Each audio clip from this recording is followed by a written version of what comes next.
ప్రేమించిన వ్యక్తి పెళ్లి చేసుకోనని చెప్పడంతో మనస్తాపానికి గురైన యువతి అతడికి వీడియో కాల్ చేసి లైవ్ లో ఆత్మహత్య చేసుకున్న ఘటన కాకినాడ జిల్లా గొల్లప్రోలులో జరిగింది. గొల్లప్రోలుకు చెందిన ఫిల్కిస్ట్రా కాకినాడ ఐఎస్ఆర్ఎంటీ మాల్లో ఉన్న రిలయన్స్ డిజిటల్లో బజాజ్ ఫైనాన్స్ సేల్స్ ఆఫీసర్ గా పనిచేస్తోంది.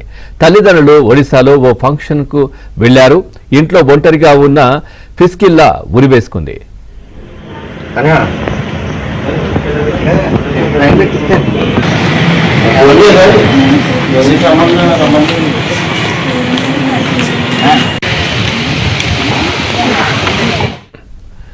ఉరి వేసుకునే సమయంలో ఫిస్కిల్లా ఆత్మహత్య చేసుకుంటున్నట్లు సహచర ఉద్యోగి కాకినాడ సమీప మాధవపట్నానికి చెందినటువంటి నరేంద్ర కుమార్ కు ఫోన్ చేసి చెప్పింది.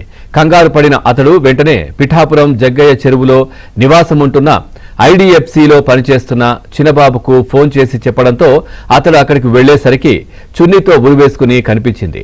ఇంటి తలుపులు తెరిచే ఉన్నాయి. దీంతో ఆమెను కిందకి దింపి సిపిఆర్ చేశాడు. అనంతరం పిఠాపురం ప్రభుత్వాసుపత్రికి తీసుకురాగా అప్పటికే చనిపోయినట్లు వైద్యులు తెలిపారు. కాగా ఫిస్కిల్లా 2 ఏళ్లుగా తనతో పాటు పనిచేసే ఉద్యోగితో ప్రేమలో ఉన్నట్లు సమాచారం. ఇటీవల అతడు వేరే చోటుకు బదిలీపై వెళ్లాడు.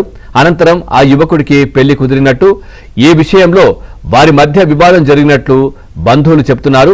ఫిస్కిల్లా చనిపోయే సమయంలో అతడికే సెల్ఫీ వీడియో కాల్ చేసి ఉరివేసుకున్నట్లు సమాచారం.